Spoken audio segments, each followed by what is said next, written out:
Drupal, really. Drupal 7 has been out for a few years. I'll talk a little bit about it throughout this and compare it.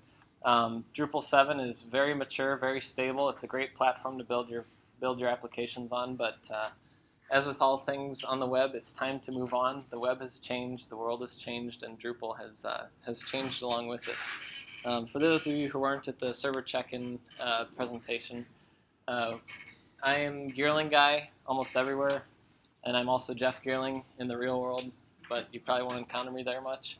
I work at Mercy. I'm a senior application developer there. Right now I'm working on Mercy.net, a big Drupal 7 site, and they do a lot of Drupal work, as I mentioned earlier. I also own Midwestern Mac LLC. Under that, I run a couple services like Server Check-in for it's an uptime monitor, and hosted Apache Solar that hosts Apache Solar. That's pretty simple. And if you ever have questions or anything, ping me on Twitter, get me on GitHub, Drupal.org, wherever I am. Let me know, and I'll help you guys. Let's see. So in this roundtable, I'm just going to discuss Drupal 8 a little bit, give you an overview, show you some of the features, show you some of what's new.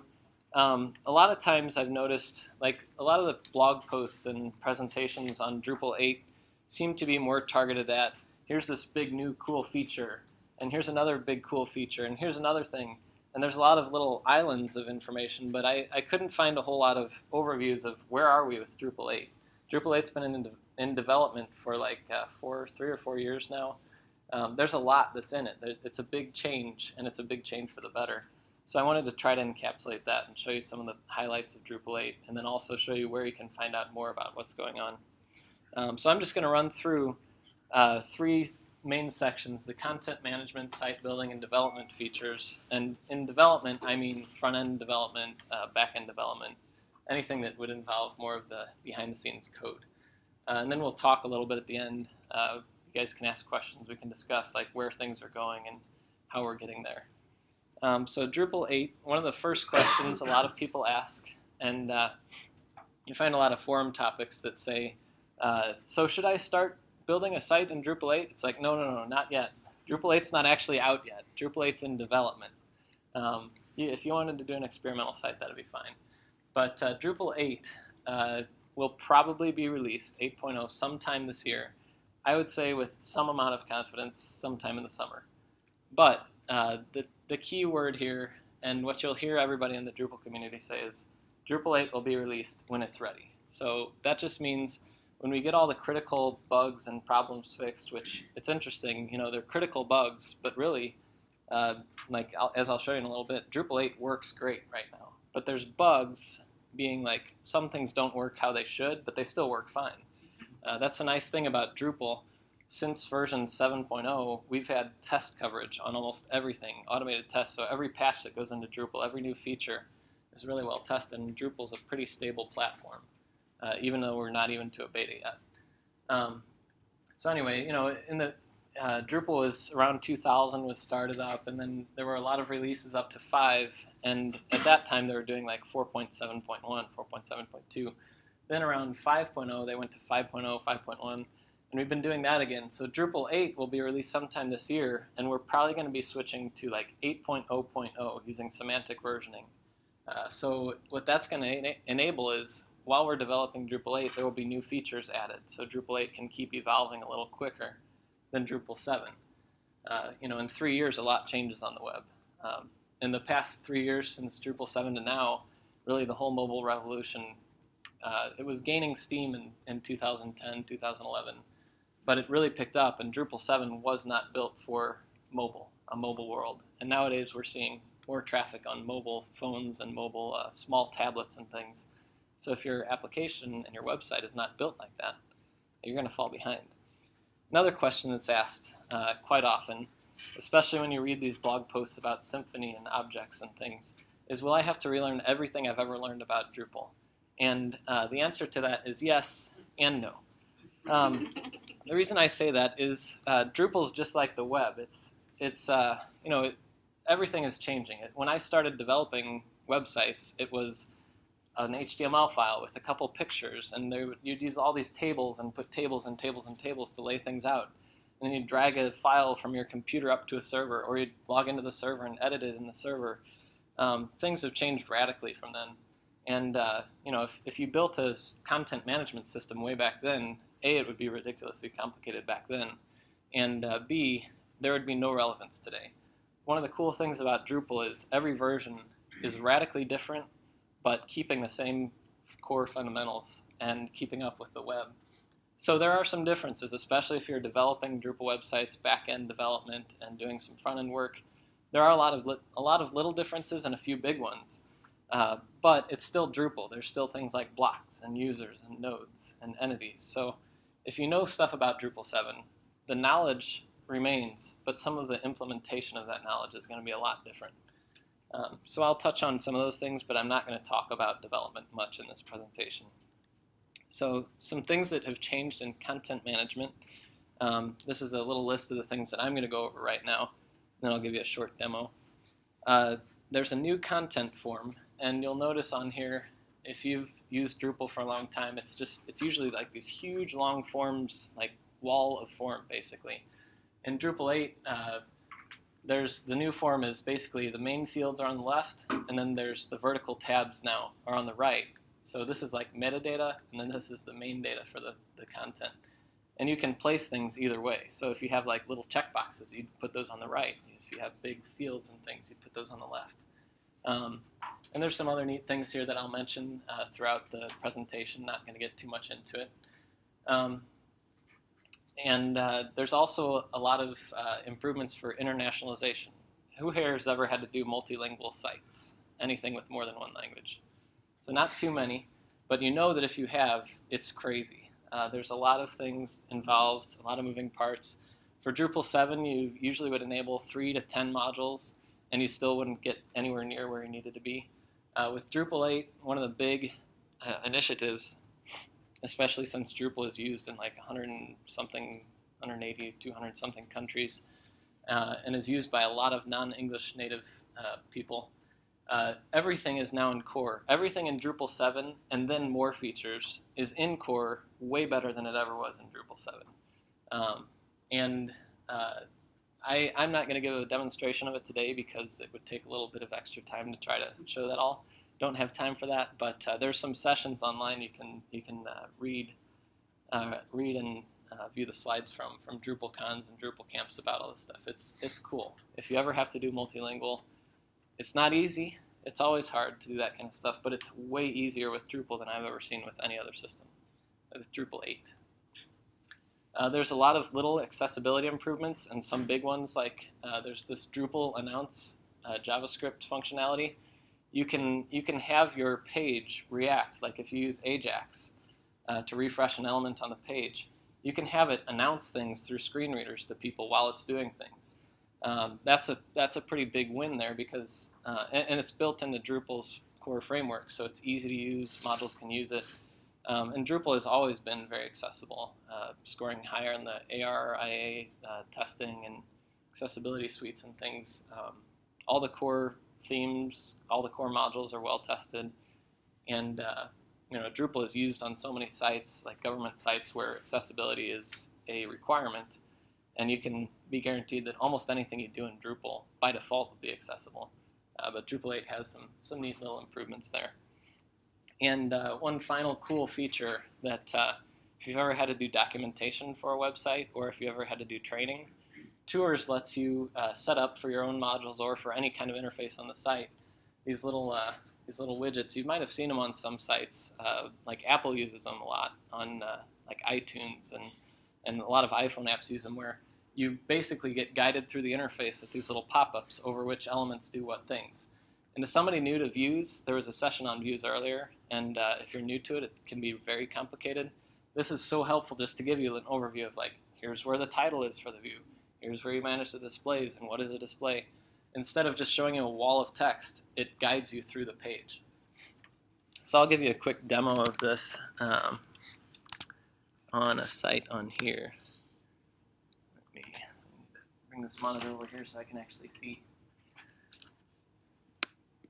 This site is running on my local computer. This is Drupal 8 core as of a couple days ago, I think yesterday. And So first of all, I'll show you the content form.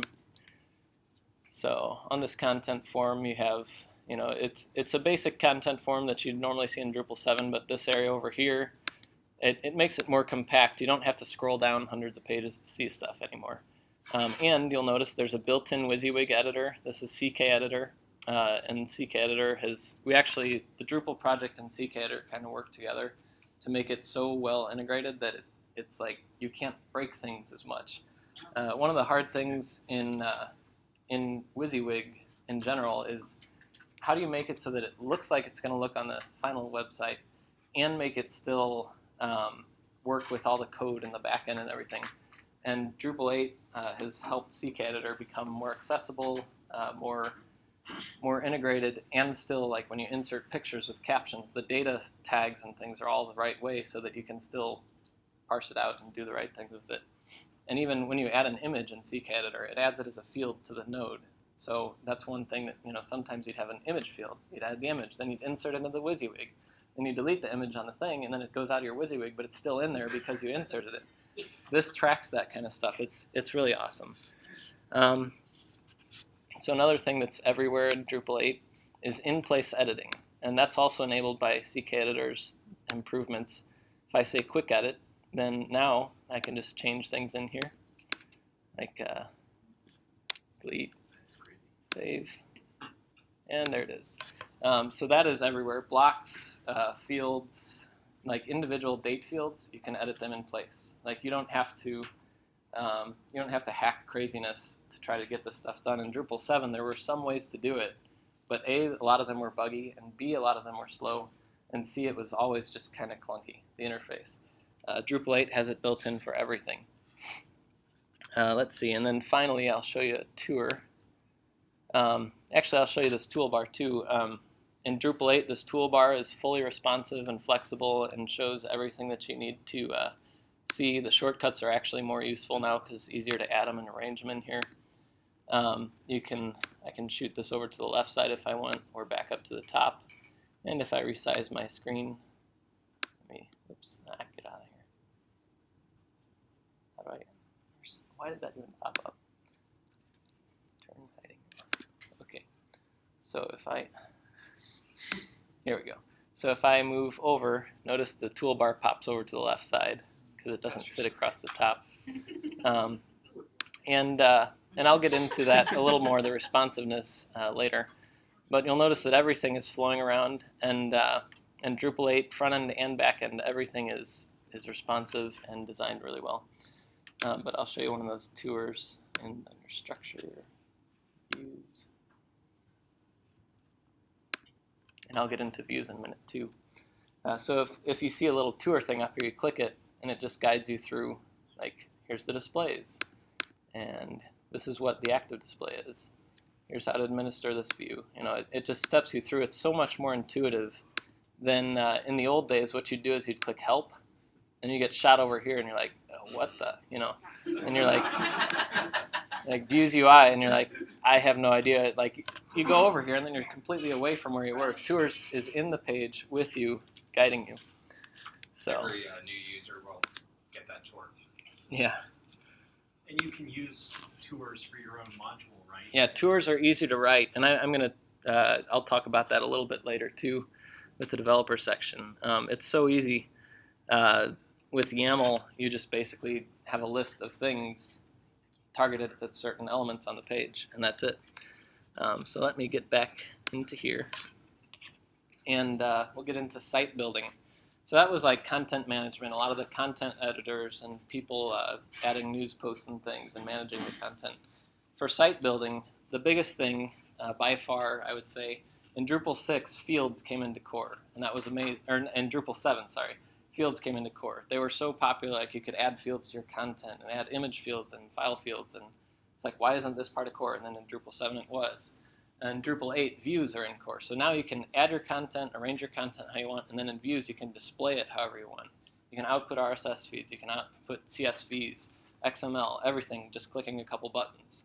A lot of people come over from some other planet into the Drupal realm, and they don't really see what's interesting about Drupal. It's like you're just clicking on stuff and editing it, it's like everything does that.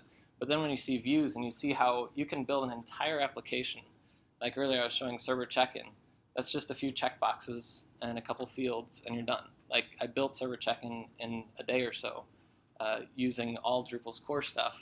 And there was part of it that didn't scale well, so I just took that out. But Views is in core now, and it's going to make Drupal that much better because Views is going to be more stable. It's already released for Drupal 8, and it already is better than the Drupal 7 version. Also, we moved a ton of fields in core. Let me pop over here. So you saw Views a second ago. All these fields are now in core. I think on every site I've built in the past 5 years, I have had every one of those except for telephone sometimes. All those fields I've had to download and install or have them in my install profile. They're all built into core now. So date field, it's like there was no core, there was no way to add a date in core. Now there is. You'd have to download the date module. Telephone's built in. It supports telephones for any country in the world. So date is a complete replacement for the date time? Date time is date module, but really awesome in Drupal core.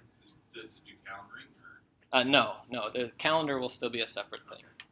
But it lets you add dates to content, basically, and display them in different ways. And I'll show you a couple of those when we get to the demo part. Also, as I was showing you on there, when you resize the screen, things respond. It's responsive, mobile first.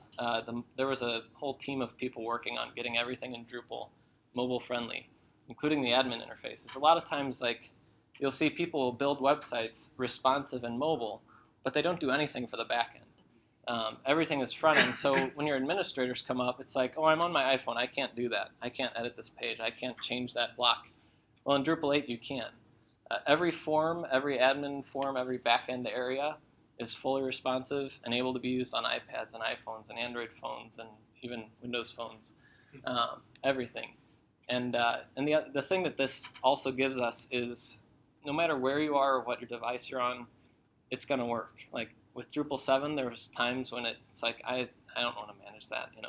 Everything works mobile and the touch works correctly because, as I said, Drupal was working with CK Editor and all these other projects to make sure that touch works right too. And that's important because in today's world, like on some of my sites, over 50% of the users are coming on literal mobile devices, not just tablets, but iPhones, Galaxies, smartphones.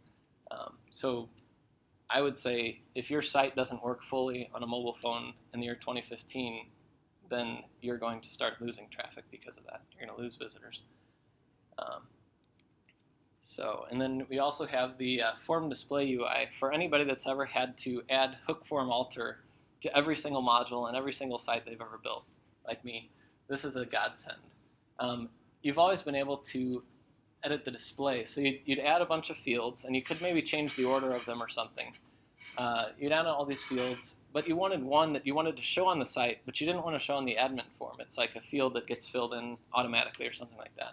Well, now you can manage your form display separately from your actual display and separately from the field management.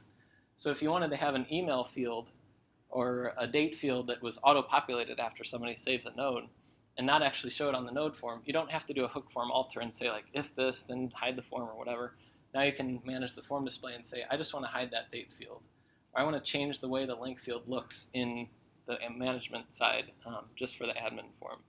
So that's really powerful and neat. Blocks are actually useful, finally. I think half or more of the sites that I've worked on uses a combination of context, beans, panels, panelizer, and like 20 other modules that do stuff that's kind of like blocks, but not quite, hacks blocks and does crazy things. Blocks are basically just pieces of content or data that you put in different places on the site. And what can be really powerful is when you can take things and put them in different places based on different things. And in Drupal 8, this is finally possible in core. And one of the coolest things, it's a very simple thing, you can create a custom block and have it in more than one place. Your mind is blown, isn't it? In Drupal 7 and below, that was not possible. Now, another thing that's amazing and cool is, like everything else in Drupal 8, blocks are entities with fields.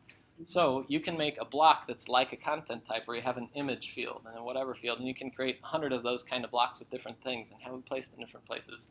It's going to be powerful, and especially if we can make it so that like the Bean module developers and the context module developers, if they can focus less on this interface part that they've all had to implement differently and more on making things work together better and do really cool things, then blocks are actually going to be useful in Drupal again. So anyway, blocks are cool. Also, Drupal 8 has RESTful web services built in. So everything in Drupal, which, as I said, everything is an entity now, everything can be exposed through a REST interface, create, editing, deleting, and listing and everything, and Views works with this and everything. So if you need to integrate Drupal with an app, or if you need to integrate Drupal with pretty much anything in the world, you can expose HAL and JSON and XML, and you can consume that, and you can do anything you want with it now. This is built in. And right now, Drupal Core just has basic authentication, which is not very secure because you're passing credentials in the URL, that kind of thing. But there are plugins being written for OAuth and for other kinds of authentication. And HAL is like a JSON-based hypertext application language or something like that. It's a way of expressing relationships between pieces of content using JSON.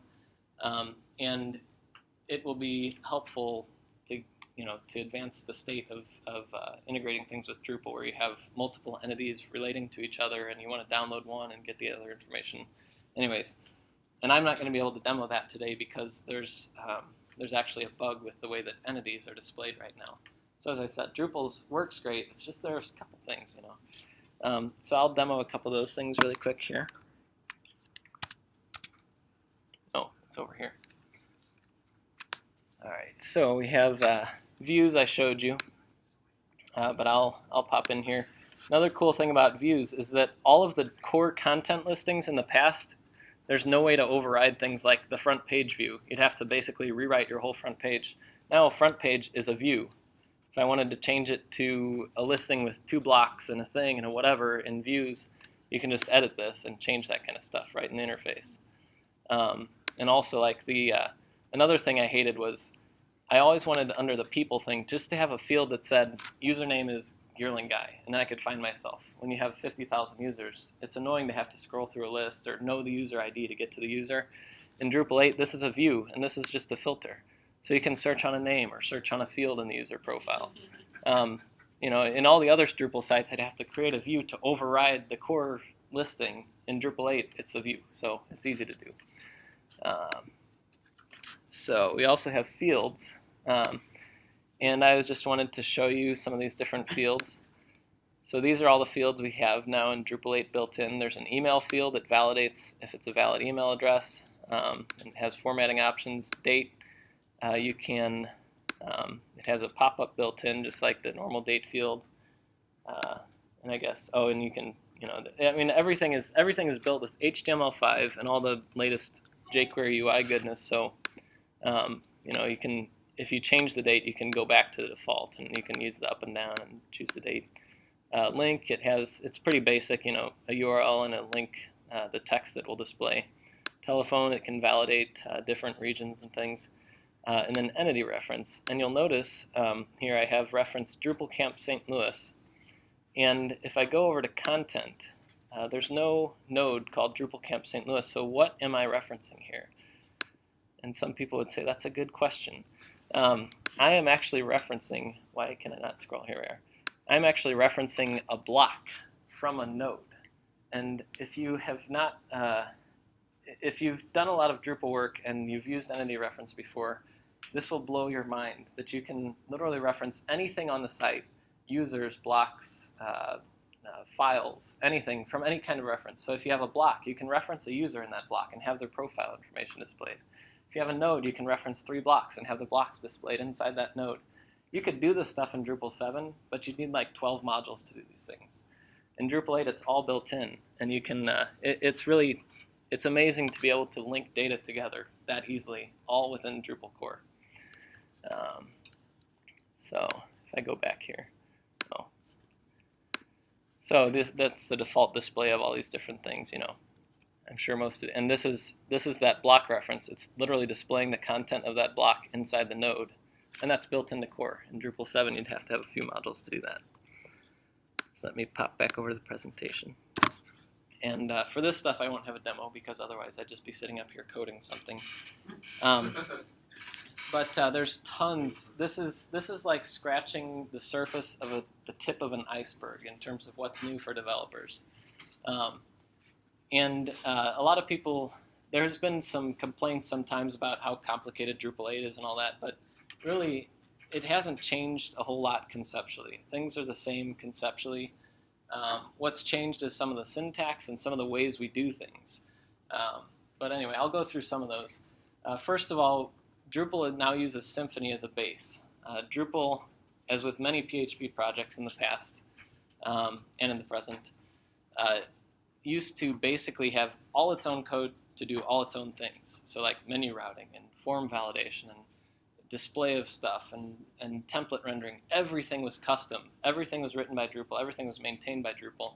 And that afforded some nice things. There were some great things about that architecture, especially back in PHP 4 days and even early PHP 5 days when Drupal was one of the big systems. But nowadays, so many people have standardized on certain components, and like Symfony provides some very robust, simple, well-architected components like a menu router and a form validator and things like that.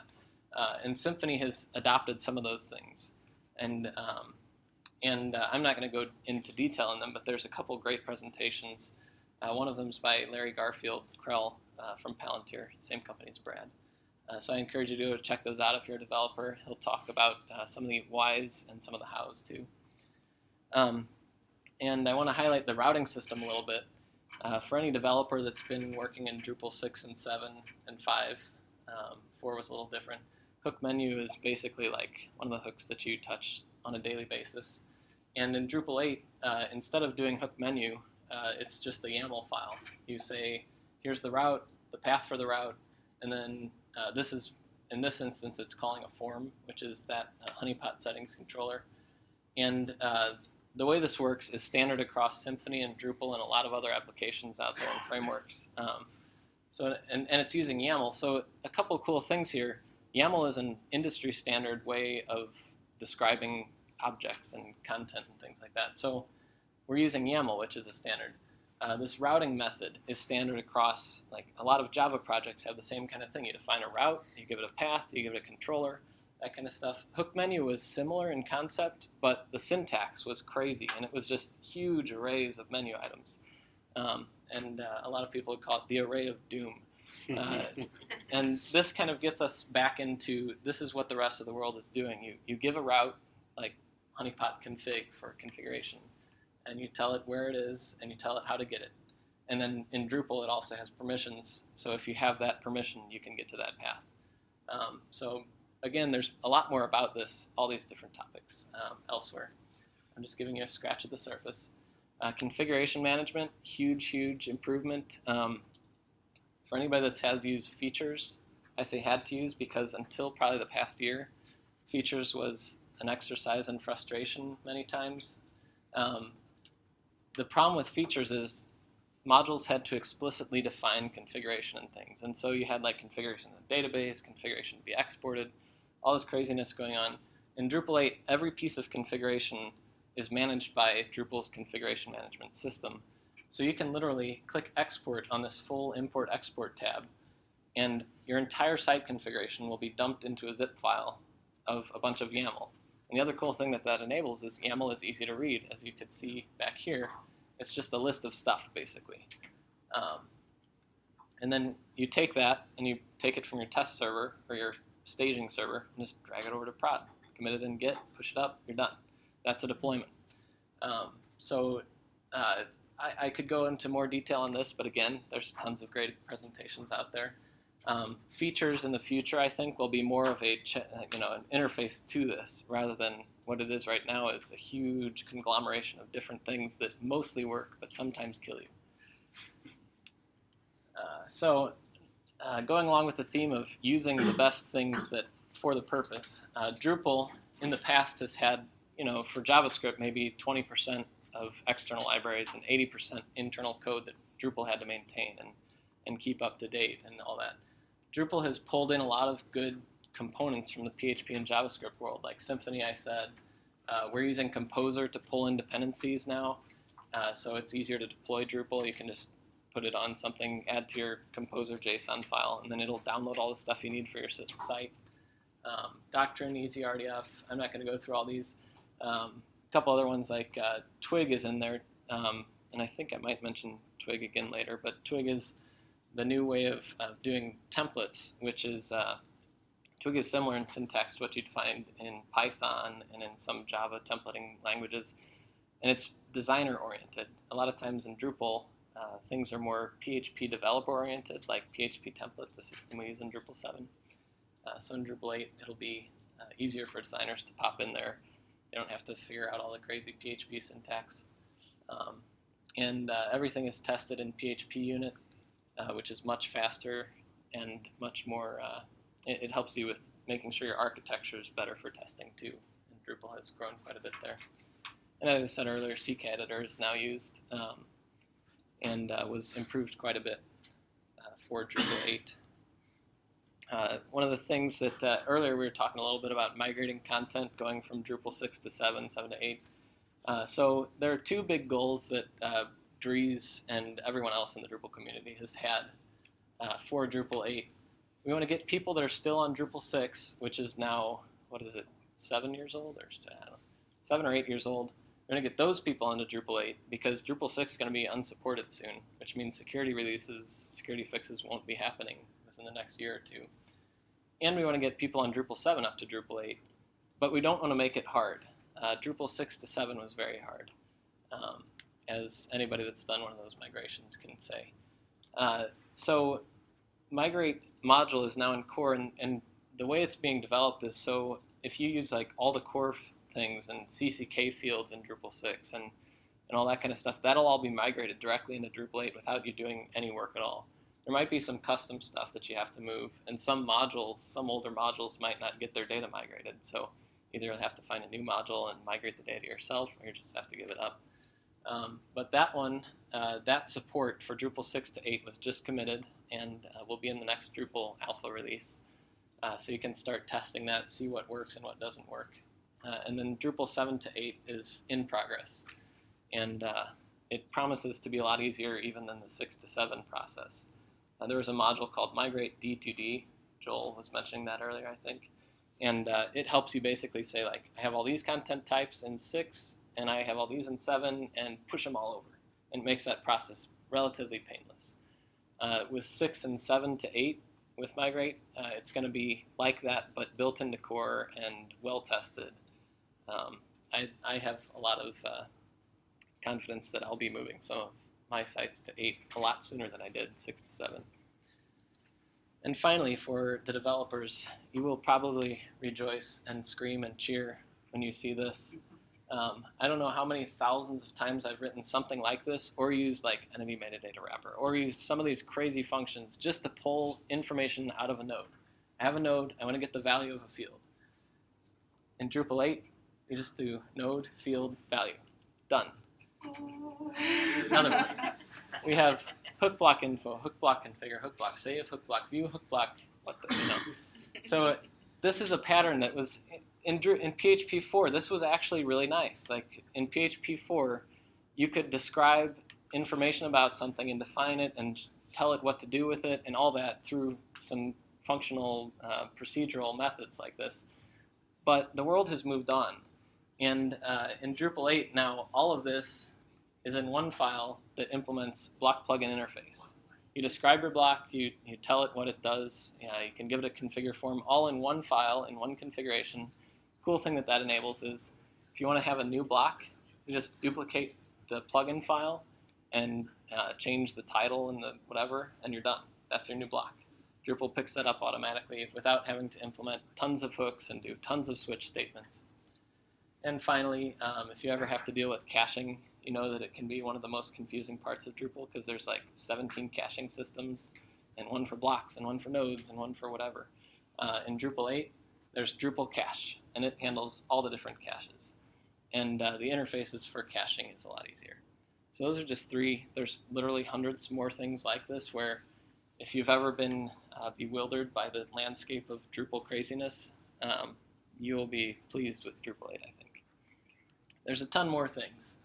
These are just some notes that I had that I was thinking about including, but I'm like, there's no way I can talk about all this and still have time to talk to everybody afterwards. But like, there's some cool things like, which one was it? The entity reference to any entity. If you think about the implications of that, where you can just throw blocks into nodes and throw users into blocks and do whatever you want, put a view into something. You don't have to like configure tons of stuff to make a page that's ridiculously complicated but simple. My mind was blown when I saw that. I was thinking that entity reference was just the same thing as Drupal 7 but in core, but it's completely different because Drupal 8 is architected better. There's responsive images built into Drupal 8 core, so it's easy to, one of the hardest things when I'm doing my front-end work is finding a way to make the images respond to the size and do the 2 times for different devices and stuff. There's a library built into core to help with that. And the fact that it's mobile first is great. It's like, some other systems that make it harder to do that. I don't think you're going to lose relevance if you're not mobile first in the next couple of years, because more and more people, especially like here in the US, there's a lot of people still using laptops and tablets and desktops, but especially in other countries, there's a lot of populations where there's a lot more people using mobile devices than desktop computers. So if your site is terrible on a mobile device, why would people want to go to it? So anyway, there's so much more. There's no way I can cover it. I could go on for 3 or 4 hours and still be talking. I almost wanted to spend 30 minutes on each one of those slides. But I just want to talk, and you guys can ask questions. We can talk. Don't have to talk all about Drupal 8 too. Talk to us about Drupal development.